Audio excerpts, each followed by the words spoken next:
राम राम। ऐसे ही भगवान कहते हैं कि संपूर्ण गीता जी में जैसे भगवान श्री कृष्ण जी कहीं भी देवताओं का मतलब जैसे वर्णन करते हैं तो देवताओं के ऐसा नहीं कि खिलाफ होते हैं, लेकिन फिर भी हाँ, अध्याय 9 में अध्याय 9 में ही वह कहते हैं गीता जी में कि कुछ लोग मुझे पूजकर स्वर्ग की कामना करते हैं। मैं उनको विशाल स्वर्ग लोक के सुख भोग देता भी हूँ, किंतु वह खिन्ने पुण्य मृत्युलोकम विशंति, पुण्य क्षीण हो जाने पर स्वर्ग से गिर जाते हैं, लेकिन गिरने पर भी उनका विनाश नहीं होता।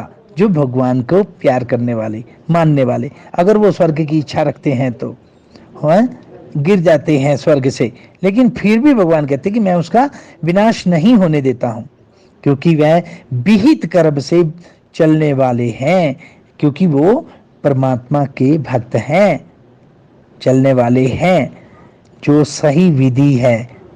हे अर्जुन, इस विहित कर्म में आरंभ का नाश नहीं होता।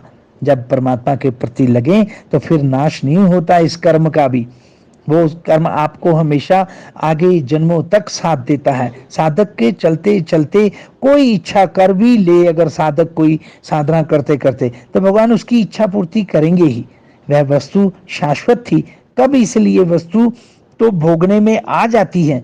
वस्तुएं तो इसी तरह से ही होती हैं कि कोई कोई भोगेंगे तो खत्म होनी ही है, किंतु उक्त उस भक्त का कभी भी नाश नहीं होता फिर, क्योंकि वह विधि पूर्वक करने वाला, भगवान को उस मार्ग पे चलने वाला और परमात्मा को प्यार करने वाला। और ब्रह्मा से उत्पन्न ब्रह्मलोक जैसे देवलोक, पशु कीट पतंगादि लोक सभी भोग योनियां हैं। केवल मनुष्य ही कर्मों का रचयिता है, जिसके द्वारा वह परमात्मा तक को प्राप्त कर सकता है। ऐसा कहते हैं अपवर्ग साध सकता है परमात्मा का। शरीर धारण के क्षेत्र में आप देवताओं से भी भाग्यशाली हैं। मनुष्य का ऐसा ऐसा कहते हैं कि बड़े भाग्य मनुष्य तन पावा सुर दुर्लभ, देवताओं से भी भाग्यशाली हैं। सुर दुर्लभ सदग्रंथ निगावा। जय श्री राम। राम राम। परम सिद्धि को प्राप्त होता है। राम राम। अतः एक परमात्मा की पूजा ही विधि है। अगर कोई विधि है तो परमात्मा की पूजा, परमात्मा को मानना, परमात्मा से प्यार करना, उसकी प्रति श्रद्धा विश्वास और प्रेम रखना, यह पूजन भी चिंतन की एक निर्धारित क्रिया है, जिसमें श्वास का यजन, इंद्रियों का संयम, यज्ञ स्वरूप महापुरुष का ध्यान इत्यादि, ऐसा कहते कि क्रियाओं का समावेश है, जिसकी चर्चा भगवान श्री कृष्ण ने चौथे अध्याय में भी स्पष्ट किया है गीता जी में, कि यज्ञ प्रकरण में तथा समूची गीता जी में स्थान स्थान पर भगवान जी ने इसकी चर्चाएं की हुई हैं। आज आप हम सब अगर देखना चाहें तो आप इसे सनातन शीर्षक वाले व्याख्यान में विस्तारित रूप से जान सकते हैं। आवश्यकता पड़ने पर पुनः पूछा जा सकता है। अधिक नहीं, केवल एक परमात्मा के प्रति श्रद्धा और उस परमात्मा के किसी नाम में, चाहे वो राम है, चाहे हमारे ठाकुर जी कृष्ण है, नारायण है, ओम है, जाप करते जाएं, जाप करते हैं, तो धर्म को ना जानते हुए भी आप शुद्ध धार्मिक हैं।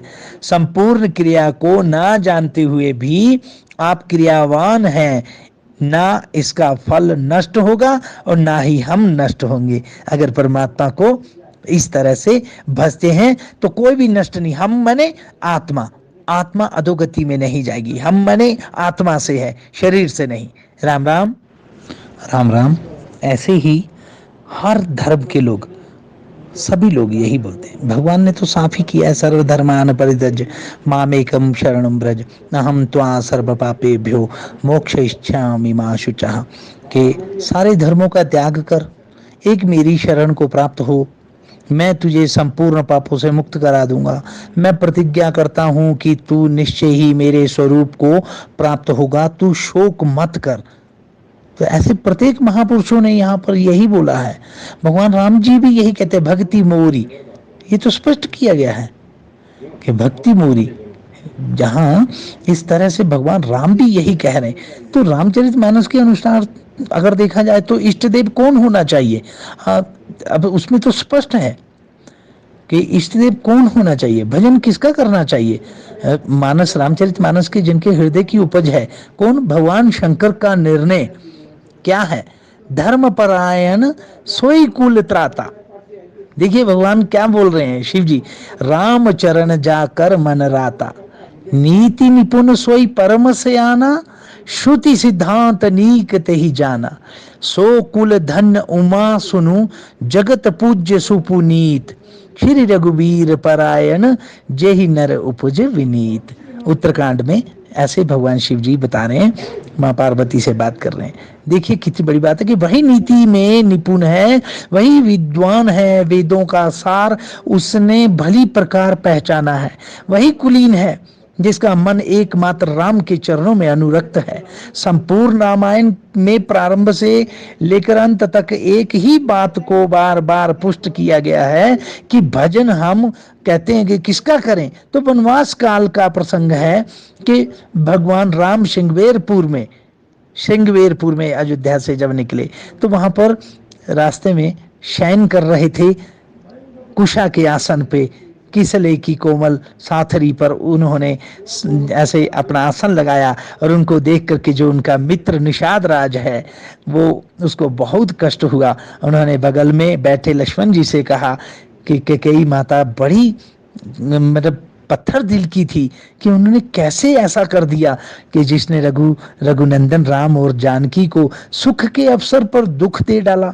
लक्ष्मण जी क्या कहते हैं सुने, देखिए कितनी बड़ी विलक्षण बात, ऐसा स्पष्ट कह रहे हैं कि ये बात नहीं है भैया, ऐसा नहीं, राम राम राम राम, कि हे भैया ऐसी बात नहीं है।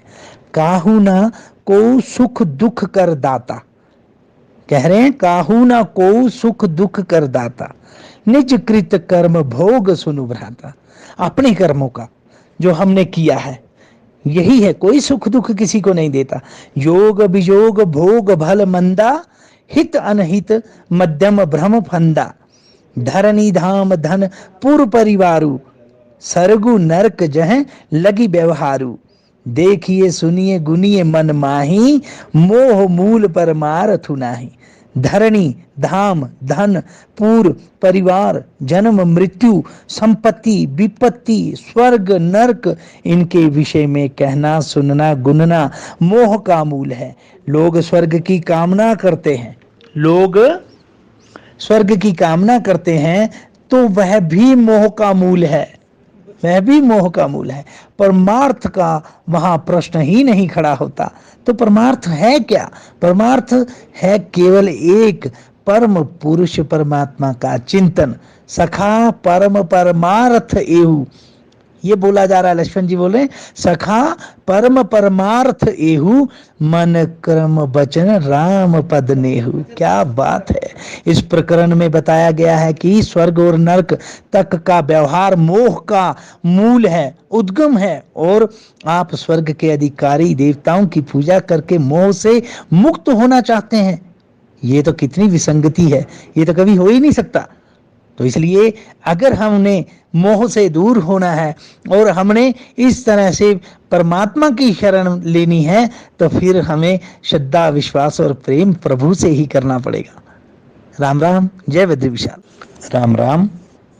ऐसे ही भगवान कहते हैं कि प्राप्स्यसि शाश्वतम, हे अर्जुन तुम भगवान की शरण में जाओगे तो उसकी कृपा प्रसाद से तुम परम शांति को प्राप्त कर लोगे, उस स्थान को पा जाओगे जो शाश्वत है, हमेशा नित्य है, सदैव है। अतः परमात्मा के शोध स्थली, शोध की स्थली हृदय देश है, जो हमारा हृदय है वो परमात्मा की के शोध की स्थली हृदय देश माना गया, बाहर कहीं नहीं है। किंतु समस्या तो ये है कि वह हृदयस्थ ईश्वर आरंभ में दिखाई नहीं देता। हृदय वाले ईश्वर की शरण जाएं तो कैसे जाएं, तो अगले ही श्लोक में भगवान कहते हैं अर्जुन गोपनीय से भी अति गोपनीय एक बात और मैं तुम्हें सुनाता हूं, सुन भला वह गोपनीय बात है क्या। अब सुनिए, देखिए गीता जी में कितना स्पष्ट कर दिया है कहते हैं मन मना भव मद भक्तो मदाजी माम नमस्कुरु मामे वेश्यसी सत्यम ते प्रतिजाने प्रियोसी में। अर्जुन, तू मेरे में अनन्य मन वाला हो। हे अर्जुन, तू मेरे में अनन्य मन वाला हो, मेरा अनन्य भक्त हो, मेरे प्रति श्रद्धा से पूर्ण हो, विश्वास रख और प्यार कर, मेरे को नमन कर, मेरे द्वारा निर्दिष्ट कर्म को कर। जो मैंने कर्म निर्दिष्ट किए हैं, बताए हैं, उन कर्मों को कर। ऐसा करने से तू मेरे को ही प्राप्त होगा। कितनी अच्छी बात भगवान बोल रहे हैं। उसके बाद भी हम क्या कर बैठते हैं। भगवान की शरण सच्ची में सारे दुखों का नाश करती है और परम शांति प्रदान होती है। जय श्री कृष्ण। राम राम।